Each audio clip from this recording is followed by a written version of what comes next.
Dear student, today I will discuss about clause. Clause হলো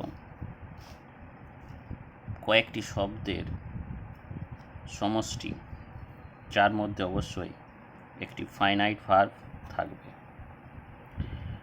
এবং clause হলো সেই শব্দগুচ্ছ যার মধ্যে অবশ্যই একটি সাবজেক্ট এবং প্রেডিকেট থাকবে।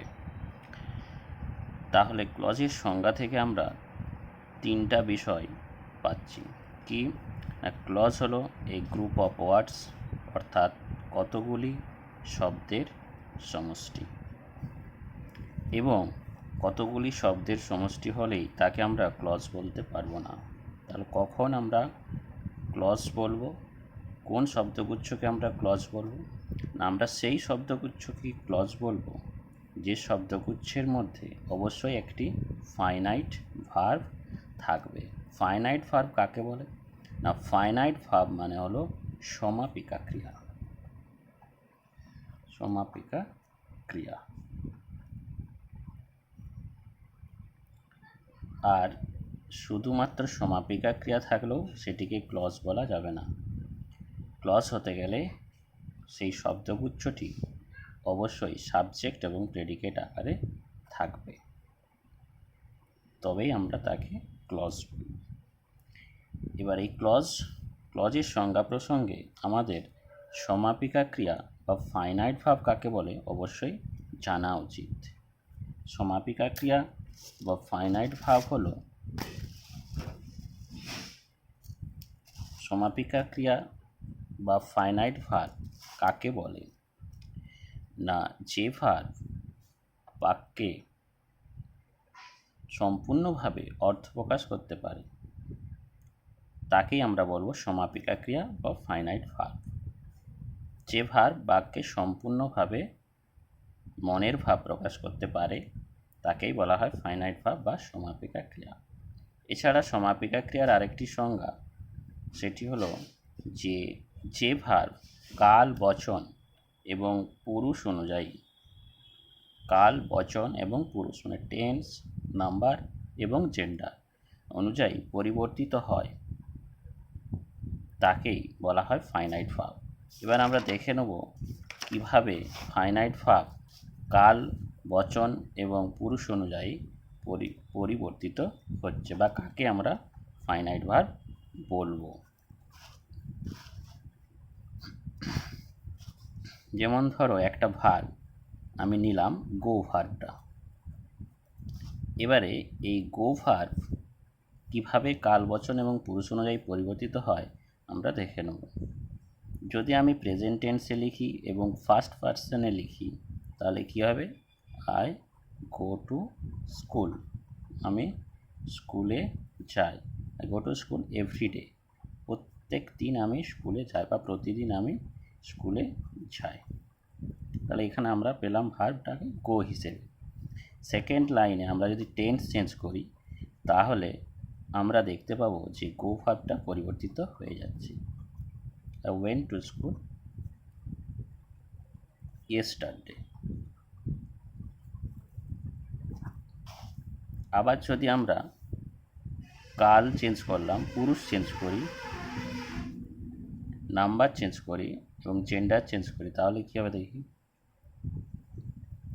গো ভার্বটাকে আমি আই গো করেছিলাম ওখানে, এখানে আমি নিয়ে চলে এলাম হি, মানে আমি পার্সন চেঞ্জ করলাম। এখানে ছিল ফার্স্ট পার্সন, চলে এলাম থার্ড পার্সন। থার্ড পার্সনে আসলে আমাদের কী হবে, হি গোজ টু স্কুল এভরিডে। এটা আমরা চেঞ্জ করলাম পার্সন, এখানে চেঞ্জ করলাম টেন্স, এখানে চেঞ্জ করলাম পার্সন,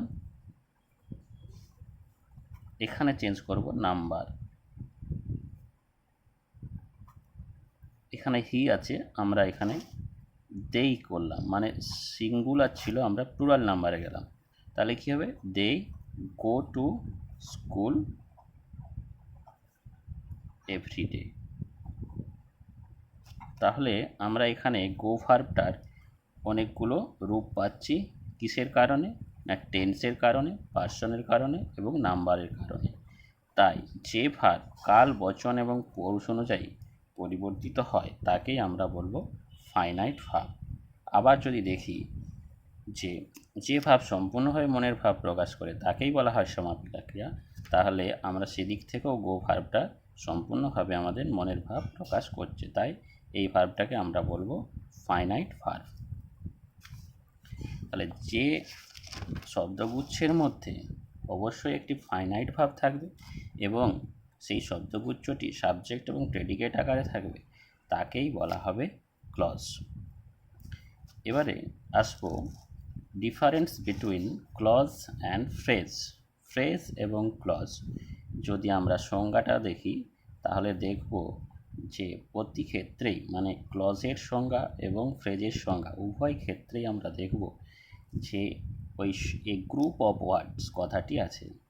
ফ্রেজের সংজ্ঞা দিতে গেলে আমাদেরকে বলতে হয় যে ফ্রেজ হলো কয়েকটি শব্দের সমষ্টি যার মধ্যে ফ্রেজ হলো কয়েকটি শব্দের সমষ্টি যা একটি অর্থ প্রকাশ করে কিন্তু সম্পূর্ণ অর্থ প্রকাশ করতে পারে না, তাকেই বলা হয় ফ্রেজ। আর ক্লজ হলো সেই শব্দগুচ্ছ যার মধ্যে ফাইনাইট ভাব থাকে এবং যা কখনো সম্পূর্ণভাবে মনের ভাব প্রকাশ করে এবং কখনো প্রকাশ করে না। তো আমরা বেসিক ডিফারেন্স কি দেখব না, ফ্রেজ হ্যাজ নো ভার্ব, মানে ফ্রেজের মধ্যে কোনো ভার্ব আমরা পাবো না, সেটা ফাইনাইট ভার্বও হতে পারে বা এমনি ভার্বও হতে পারে, কোনো ভার্বেই আমরা ফ্রেজের মধ্যে পাবো না। আর ক্লজের মধ্যে অবশ্যই একটি ভার্ব বা ফাইনাইট ভার্ব থাকতে হবে। Clause must have a finite verb, এটা 1 নম্বর পার্থক্য। 2 নম্বর পার্থক্য কি না, phrase has no subject and predicate. ফ্রেজের কোনো সাবজেক্ট বা প্রেডিকেট থাকে না। Clause has subject and predicate, ক্লজের সাবজেক্ট এবং প্রেডিকেট থাকে। এই হলো ফ্রেজ এবং ক্লজের মধ্যে ডিফারেন্স বা পার্থক্য। একটা উদাহরণ দিয়ে আমরা ক্লজ এবং ফ্রেজের পার্থক্যটা দেখে নেব। যেমন I like bread and butter, এই যে পোর্শনটা, এই অংশটি, যে ব্রেড অ্যান্ড বাটার, এই অংশটিকে আমরা ফ্রেজ বলব। এখানে আমরা দেখতে পাবো 3টে ওয়ার্ড আছে, ব্রেড অ্যান্ড বাটার। এই শব্দগুচ্ছটার মধ্যে কোনো ফাইনাইট ভার্ব বা ভার্ব নেই, তাই আমরা এটাকে ফ্রেজ বলছি। আবার ক্লজ হিসেবে আমরা দেখে নেব ক্লজ কিভাবে থাকতে পারে। যেমন we know that he likes bread and butter, we know that he likes bread and butter, আমরা জানি যে সে ব্রেড এবং বাটার, রুটি এবং মাখন পছন্দ করে। তাহলে এখানে আমরা দেখব যে ক্লজ হচ্ছে কোনখান থেকে না, আমরা এই সেন্টেন্সটাকে দুটো পার্টে ভাগ করে নিচ্ছি। উই নো একটা পার্ট এবং that he likes bread and butter এটা একটা পার্ট। তা উই নো যদি ধরি আমরা, এখানেও একটা আমরা ক্লজ পাচ্ছি, কারণ এখানে সাবজেক্ট আছে উই এবং নো আছে ভার্ব, ফাইনাইট ভার্ব। তাহলে এখানে আমরা সাবজেক্ট এবং প্রেডিকেট পাচ্ছি। এটা একটা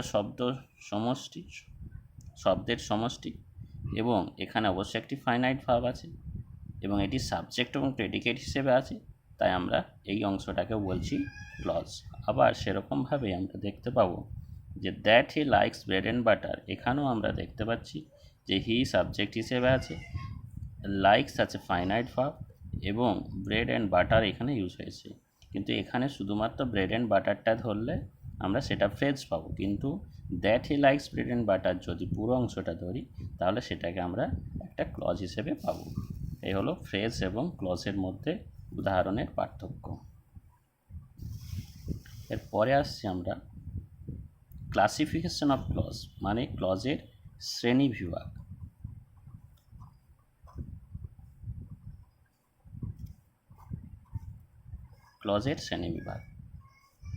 ক্লজকে আমরা প্রধানত তিনটি ভাগে ভাগ করব। প্রথমে আমরা ক্লজকে 3টি ভাগে ভাগ করব। এক হচ্ছে প্রিন্সিপাল ক্লজ বা মেন ক্লজ। প্রিন্সিপাল ক্লজকে মেন ক্লজ বলা হয়। প্রিন্সিপাল কথার অর্থ প্রধান, সুতরাং মেন শব্দের অর্থ প্রধান, তাই আমরা প্রিন্সিপাল ক্লজকে মেন ক্লজ বলবো বা প্রধান বাক্যাংশ বলতে পারি। আচ্ছা, 2 নম্বর হচ্ছে কি না সাবঅর্ডিনেট ক্লজ। সাবঅর্ডিনেট ক্লজকে আমরা ডিপেন্ডেন্ট ক্লজ বলি। ডিপেন্ডেন্ট ক্লজ মানে এই ক্লজ প্রিন্সিপাল ক্লজের উপর ডিপেন্ড করে, তাই একে ডিপেন্ডেন্ট ক্লজ বলা হয়। এবং আরেকটি ক্লজ হচ্ছে 3 নম্বর যে ক্লজটি, সেটির নাম হচ্ছে কোঅর্ডিনেট ক্লজ। তাহলে আমরা ক্লজ 3 প্রকার পেলাম। কি কি? প্রিন্সিপাল ক্লজ বা মেন ক্লজ, সাবঅর্ডিনেট ক্লজ বা ডিপেন্ডেন্ট ক্লজ, কোঅর্ডিনেট ক্লজ। এই 3 প্রকারই ক্লজের শ্রেণীবিভাগ। ক্লজের শ্রেণীবিভাগ করলে আমরা এই 3 প্রকার ক্লজেই পাবো। এবারে ক্লজের যদি সাব ডিভিশন আমরা দেখি, তাহলে ক্লজকে আমরা আবার 3টি ভাগ পাবো। সেটি সাবঅর্ডিনেট ক্লজের 3 প্রকার হয়ে থাকে। প্রিন্সিপাল ক্লজের কোনো ভাগ নেই, কোঅর্ডিনেট ক্লজেরও কোনো ভাগ নেই। ভাগ আছে কেবলমাত্র সাবঅর্ডিনেট ক্লজের। সাবঅর্ডিনেট ক্লজকে আমরা 3 ভাগে ভাগ করি। কি কি 3 ভাগ? না নাউন ক্লজ বা নমিনাল ক্লজ। নাউন ক্লজকে নমিনাল ক্লজ বলা হয়ে থাকে। অ্যাডজেক্টিভ ক্লজ 2 নম্বর হচ্ছে অ্যাডজেক্টিভ ক্লজ বা রিলেটিভ ক্লজ। অ্যাডজেক্টিভ ক্লজকে রিলেটিভ ক্লজ বলা হয়। এবং 3 নম্বর হচ্ছে অ্যাডভার্বিয়াল ক্লজ। তাহলে ক্লজের পুরো শ্রেণীবিভাগটা যদি আমরা দেখি, ক্লজকে প্রধানত 3 ভাগে ভাগ করা হচ্ছে: প্রিন্সিপাল ক্লজ, সাবঅর্ডিনেট ক্লজ এবং কোঅর্ডিনেট ক্লজ। এবং সাবঅর্ডিনেট ক্লজকে আবার 3 ভাগে ভাগ করা হচ্ছে: নাউন ক্লজ বা নমিনাল ক্লজ, অ্যাডজেক্টিভ ক্লজ বা রিলেটিভ ক্লজ এবং অ্যাডভার্বিয়াল ক্লজ। এরপরে আসছি আমরা প্রিন্সিপাল ক্লজ। প্রিন্সিপাল ক্লজ সম্পর্কে আমরা এবারে আলোচনা করব। প্রিন্সিপাল ক্লজ বা মেইন ক্লজ কাকে বলা হয়? প্রিন্সিপাল ক্লজ বা মেইন ক্লজ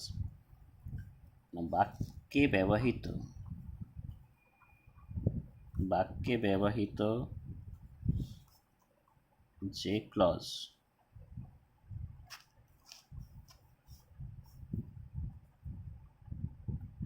সম্পূর্ণভাবে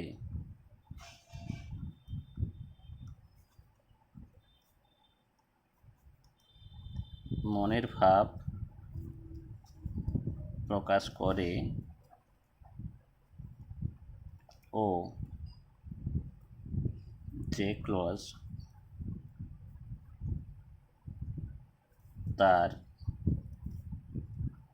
অর্থ প্রকাশ করার জন্য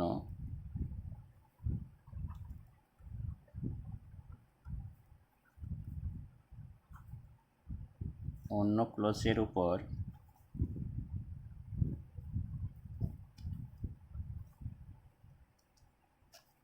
নির্ভর করে না,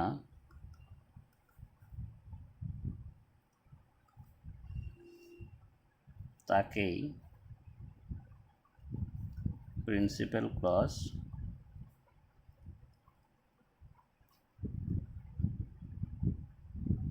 বা মেইন ক্লজ বলা হয়।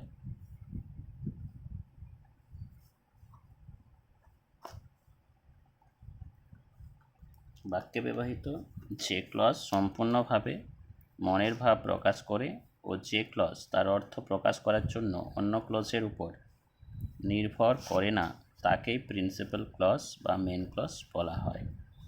অর্থাৎ বাক্যে যদি আমরা 2টো ক্লজ দেখতে পাই, সেখানে তার মধ্যে যে ক্লজটি সম্পূর্ণভাবে নিজে স্বাধীনভাবে থাকতে পারে এবং সে সম্পূর্ণভাবে মনের ভাব প্রকাশ করতে পারে, অথবা যে ক্লজ অন্যান্য ক্লজের উপর ডিপেন্ড করে না, তাকেই বলা হয় মেন ক্লজ। যেমন আমরা একটা এক্সাম্পল যদি দিই তাহলে বুঝতে পারবো। যেমন ধরো,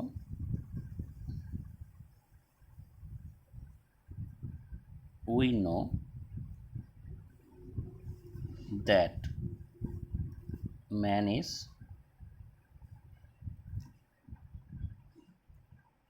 mortal. We know that man is mortal। দুটো পার্ট আছে সেন্টেন্সটির। একটি হচ্ছে উই নো এবং অপরটি হচ্ছে দ্যাট ম্যান ইজ স্মার্টার। তাহলে আমরা এখানে দেখতে পাচ্ছি যে আমরা জানি, উই নো, এই অংশটাকে আমরা সম্পূর্ণভাবে আলাদা করে রাখতে পারি বা স্বাধীনভাবে এই অংশটা থাকতে পারে, তাই এই অংশটিকে বলা হচ্ছে মেন ক্লজ বা principal clause. That man is mortal, এই ক্লজটি কিন্তু স্বাধীনভাবে থাকতে পারে না। দ্যাট ম্যান ইজ মর্টাল এই অংশটা যদি আমরা আলাদাভাবে রেখে দিই তাহলে এটা সেন্টেন্স হিসেবে থাকছে না, কারণ তার প্রথমে দ্যাট দেওয়া আছে এবং সেন্টেন্সটি সম্পূর্ণভাবে মনের ভাব প্রকাশ করতে পারছে না, তাই এটাকে আমরা প্রিন্সিপাল ক্লজ বলছি না। প্রিন্সিপাল ক্লজ হলো উই নো এই অংশটি। এই অংশটি বা এই দ্যাট ম্যান ইজ মর্টাল এই অংশটি যেহেতু প্রিন্সিপাল ক্লজের উপর ডিপেন্ড করছে, তাই এটাকে আমরা ডিপেন্ডেন্ট ক্লজ বা সাবঅর্ডিনেট ক্লজ বলতে পারি। সাবঅর্ডিনেট ক্লজ তাহলে কাকে বলে না, প্রিন্সিপাল ক্লজের ঠিক অপোজিট সংজ্ঞাটাই হলো সাবঅর্ডিনেট ক্লজ। প্রিন্সিপাল ক্লজের সংজ্ঞার যে বিপরীত যদি বলি তাহলে কি হবে না, এই ক্লজ স্বাধীনভাবে থাকতে পারে না। এই ক্লজ স্বাধীনভাবে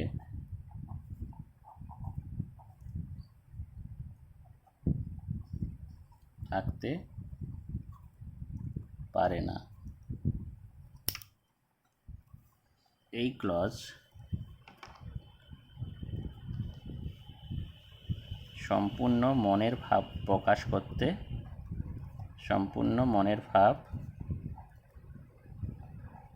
করতে পারে না।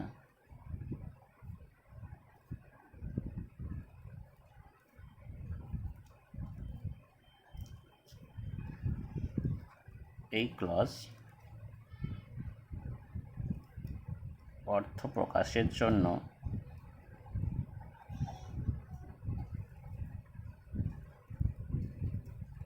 প্রিন্সিপাল ক্লজের উপর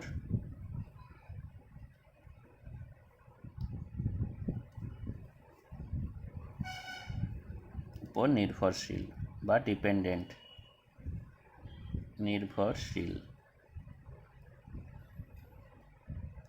নির্ভরশীল অর্থাৎ ডিপেন্ডেন্ট। এই জন্যই এই ক্লজকে ডিপেন্ডেন্ট ক্লজ বলা হয়ে থাকে।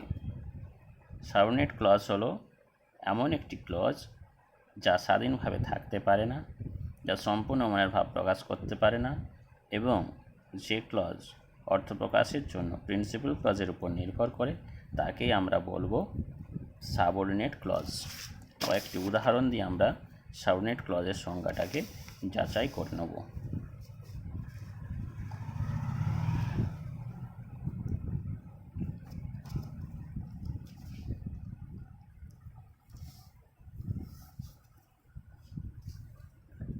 যেমন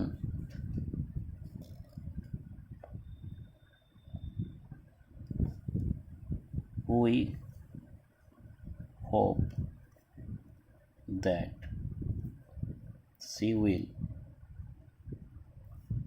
pass the exam। তাহলে এখানে আমরা দেখতে পাচ্ছি দুটো পার্ট আছে, উই হোপ একটা পার্ট এবং that she will pass the exam একটা পার্ট। এখানে আমরা দেখতে পাচ্ছি যে উই হোপ অংশটিকে স্বাধীনভাবে রাখা যেতে পারে, তাই এই অংশটিকে আমরা বলবো মেন ক্লজ বা প্রিন্সিপাল ক্লজ, এবং that she will pass the exam এই অংশটা যেহেতু স্বাধীনভাবে থাকতে পারে না, তাই এই অংশটি বোঝানোর জন্য উই হোপ বা মেন ক্লজের উপর ডিপেন্ড করতে হচ্ছে, তাই এই অংশটিকে আমরা বলবো subordinate clause.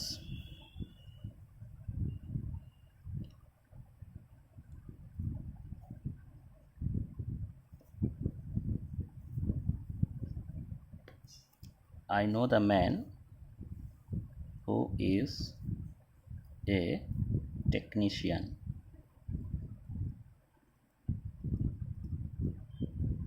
I know the man who is a technician। তাহলে এখানে আমরা দেখতে পাচ্ছি দুটো পার্ট সেন্টেন্সটির, একটি হচ্ছে আই নো দ্য ম্যান এবং অপরটি হচ্ছে হু ইজ এ টেকনিশিয়ান। এখানেও দেখতে পাচ্ছি আই নো দ্য ম্যান অংশটি সম্পূর্ণভাবে স্বাধীনভাবে থাকতে পারে, তাই এটিকে আমরা বলবো মেন ক্লজ, এবং হু ইজ এ টেকনিশিয়ান, এই অংশটি যেহেতু প্রিন্সিপাল ক্লজের উপর ডিপেন্ড করছে তাই এটাকে আমরা বলবো ডিপেন্ডেন্ট ক্লজ বা subordinate clause.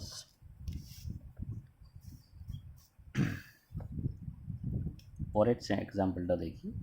If you read well you will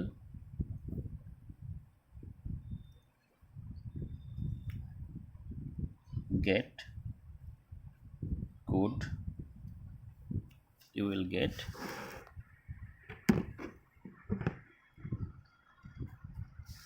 good marks. if you read well একটা পার্ট এবং you will get good marks একটা পার্ট। এখানেও দুটো পার্ট আছে। এখানে আমরা প্রথম পার্টটাকে যদি দেখি তাহলে কিন্তু প্রথম পার্টটা আমরা মেন ক্লজ বা প্রিন্সিপাল ক্লজ পাচ্ছি না, এখানে আমরা প্রিন্সিপাল ক্লজ পরের দিকে পাচ্ছি। তাই আমাদের একটা ধারণা থাকা উচিত যে সবসময় প্রথম দিকের অংশটি মেন ক্লজ এবং পরের দিকের অংশটি সাবঅর্ডিনেট ক্লজ, এরকমভাবেই যে সেন্টেন্স সবসময় গঠিত হবে তা কিন্তু ঠিক নয়। প্রিন্সিপাল ক্লজ বা মেন ক্লজ কখনো প্রথমেই থাকে, কখনো শেষের দিকে থাকে, আবার কখনো মাঝেও থাকে। তাই আমাদেরকে দেখতে হবে কোন অংশটা স্বাধীনভাবে থাকতে পারছে তাকে আমরা বলবো মেন ক্লজ, এবং যে অংশটা ওই মেন ক্লজের উপর ডিপেন্ড করে আছে তাকে আমরা বলবো সাবঅর্ডিনেট ক্লজ। তাহলে আমরা এখানে দেখতে পাচ্ছি ইফ ইউ রিড ওয়েল, তুমি যদি ভালো পড়ো। এখানে যদি আমি থেমে যাই সম্পূর্ণভাবে মনের ভাব কিন্তু প্রকাশ পাচ্ছে না, তাই আমরা এই অংশটাকে বলছি সাবঅর্ডিনেট ক্লজ। এবং যেহেতু you will get good marks এই অংশটি সম্পূর্ণভাবে স্বাধীনভাবে থাকতে পারে, তাই আমরা এই অংশটিকে বলছি মেন ক্লজ। এবারে আমরা একটা এক্সাম্পল দেখব যেটা প্রিন্সিপাল ক্লজ মাঝে আছে।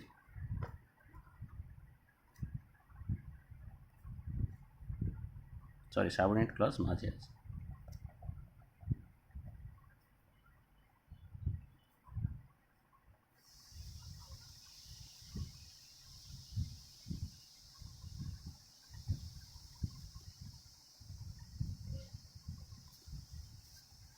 The news that he has died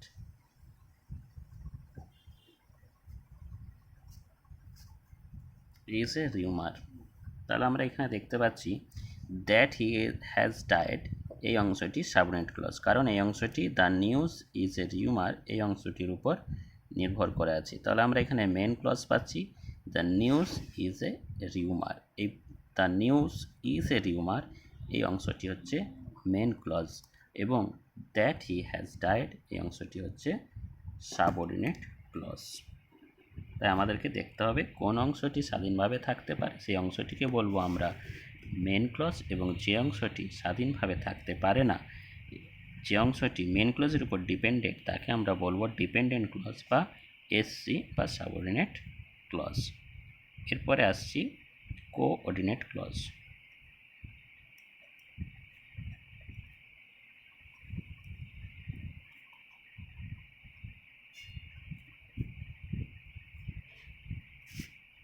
coordinate clause হলো, কোঅর্ডিনেট ক্লজ বলতে বোঝায় সাধারণত প্রিন্সিপাল ক্লজকেই যখন আমরা কনজাংশন দিয়ে যুক্ত করব তখনই তাকে আমরা বলবো coordinate clause.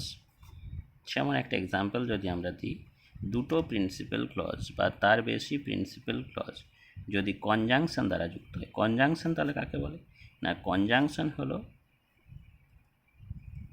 And, or, but, etc, আরও অনেক কিছু আছে, অ্যাজ ওয়েল অ্যাজ, নাইদার, নর, both.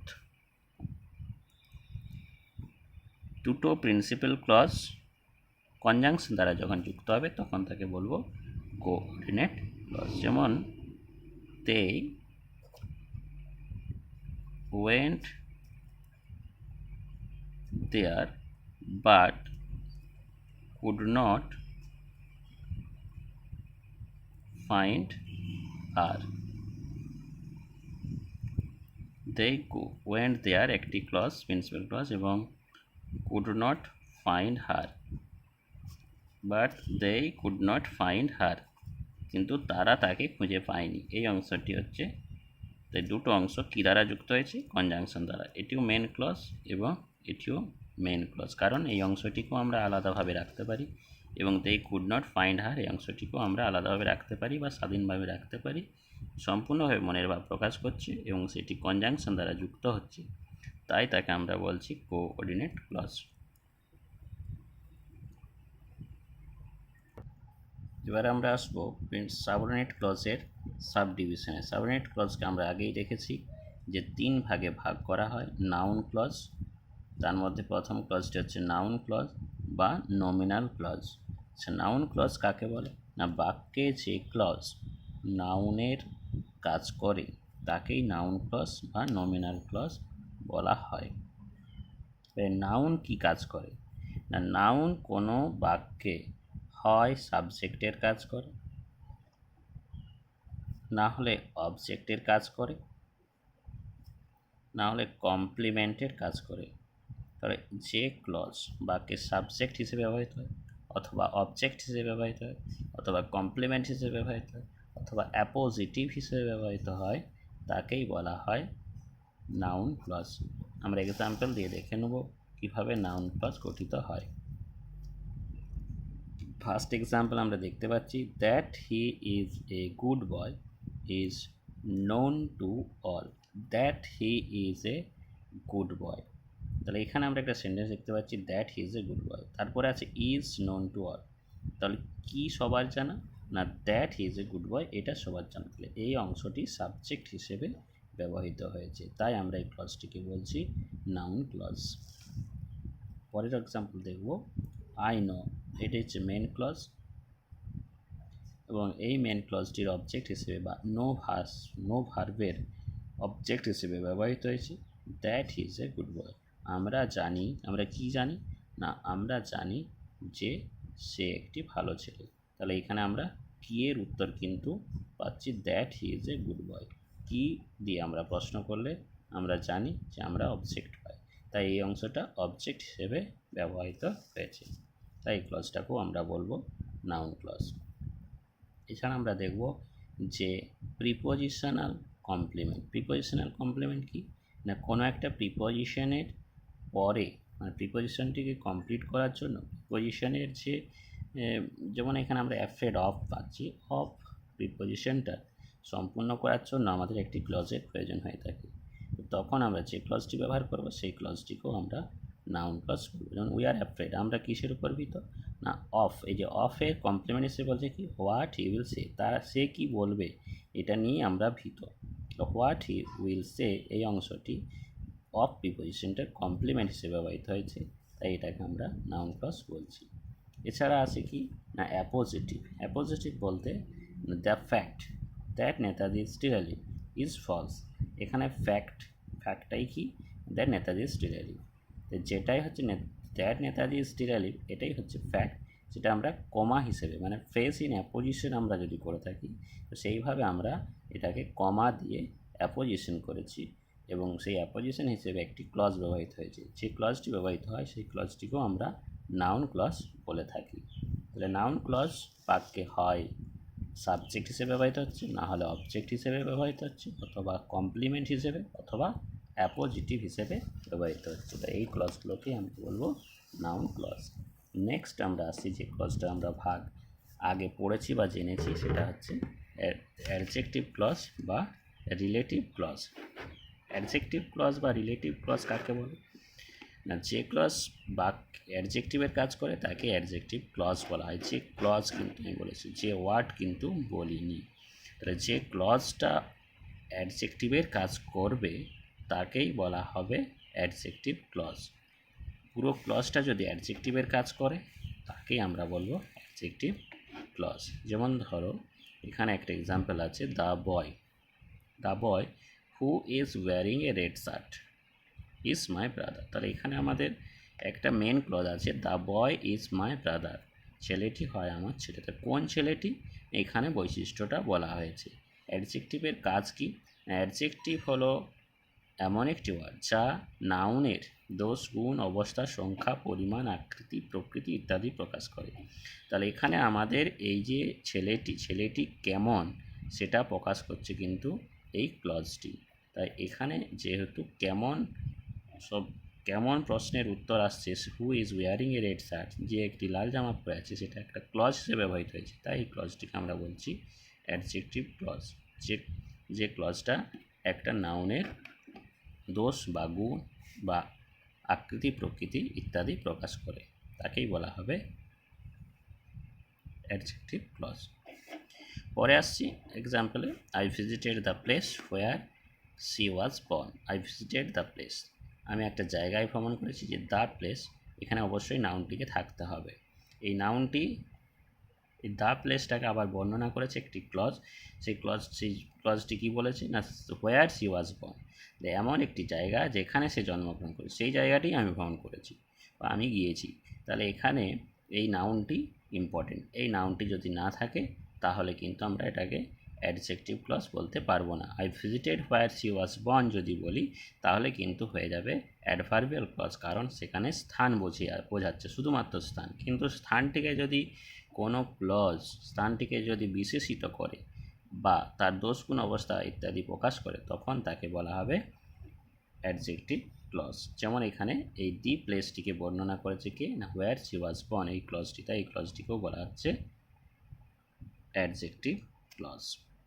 I know the time, এই যে এখানেও যেমন নাউনটি আছে, এই নাউনটি অবশ্যই থাকতে হবে, কারণ অ্যাডজেক্টিভের কাজেই হচ্ছে নাউন বা প্রোনাউনের দোষ, গুণ, অবস্থা, সংখ্যা, পরিমাণ, আকৃতি ইত্যাদি প্রকাশ করে। প্রত্যেকটা ক্ষেত্রেই কিন্তু আমরা দেখতে পাচ্ছি যে অ্যাডজেক্টিভ ক্লজের আগে অবশ্যই একটা নাউন থাকছে। I know the time when she wakes up, তাহলে আমি সেই সময়টি জানি যে সময়টিতে সে ওঠে। তাহলে এখানে এই হোয়েন দ্য টাইমটাকে বর্ণনা করছে কে না, হোয়েন সি ওয়েকস আপ, এই ক্লজটি। তাই এই ক্লজটিকে আমরা বলছি adjective clause. Give me the pen, আমাকে সেই কলমটি দাও, এখানেও দেখো একটা নাউন আছে। তাই যদি দেখো যে ক্লজটার ঠিক আগে একটি নাউন আছে, তখনই সেটা হবে অ্যাডজেক্টিভ ক্লজ। যেমন ধরো এখানে গিভ মি দ্য পেন, আমাকে কলমটি দাও, হুইচ ইজ কস্টলি, যেটি দামি। তাহলে কোন কলমটি, এখানে কিন্তু বিশেষিত হয়ে যাচ্ছে। তাই আমরা এই পোর্শনটাকে, সাবঅর্ডিনেট ক্লজের এই অংশটিকে বলছি অ্যাডজেক্টিভ ক্লজ।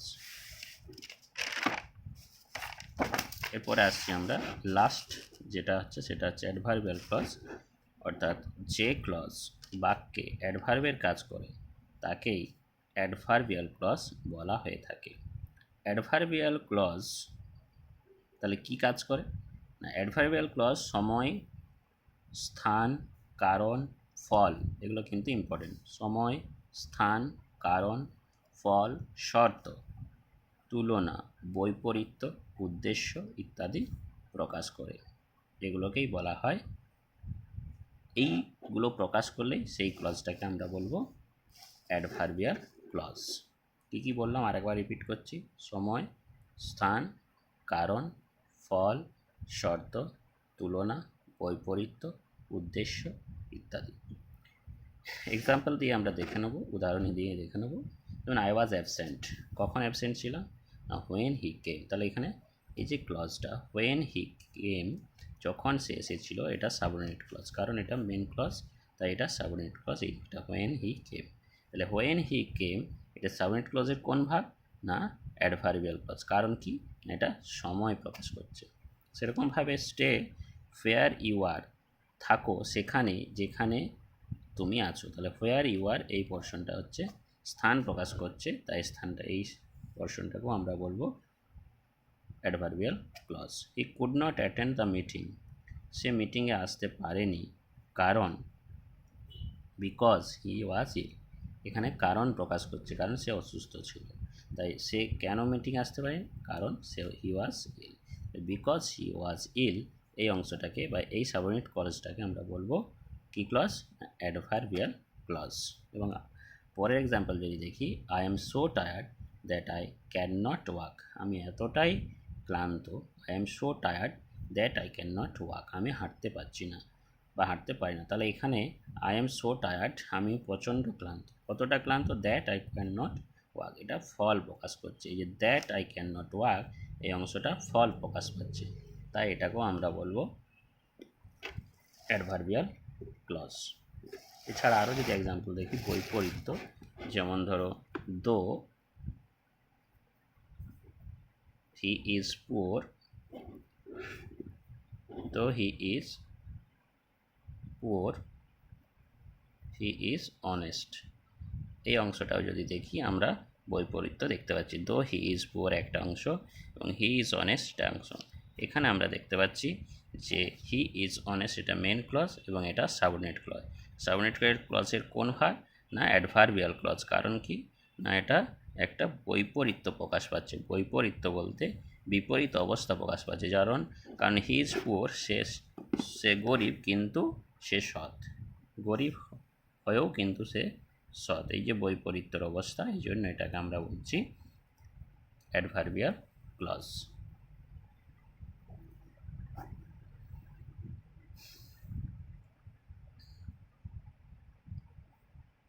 এছাড়া আমরা শর্ত প্রকাশ করতে পারি, যেমন আই শ্যাল হেল্প ইউ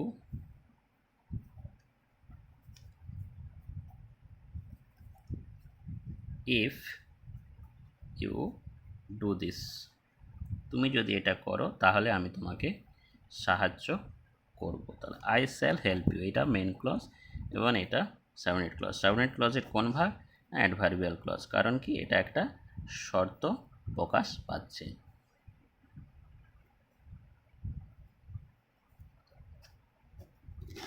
ঠিক আছে, আজকে আমাদের ক্লজ সম্পর্কে যে ক্লাস সেটা এখানে আমি সমাপ্ত করছি। অবশ্যই তোমরা মন দিয়ে শুনবে এবং বোঝার চেষ্টা করবে। ভিডিও দেখার পর কোনো অংশে যদি তোমরা বুঝতে না পারো আমাকে অবশ্যই রিপোর্ট করবে, বা কোনো যদি আমার মিস্টেক হয়ে থাকে সেটাও উল্লেখ করবে। Thank you.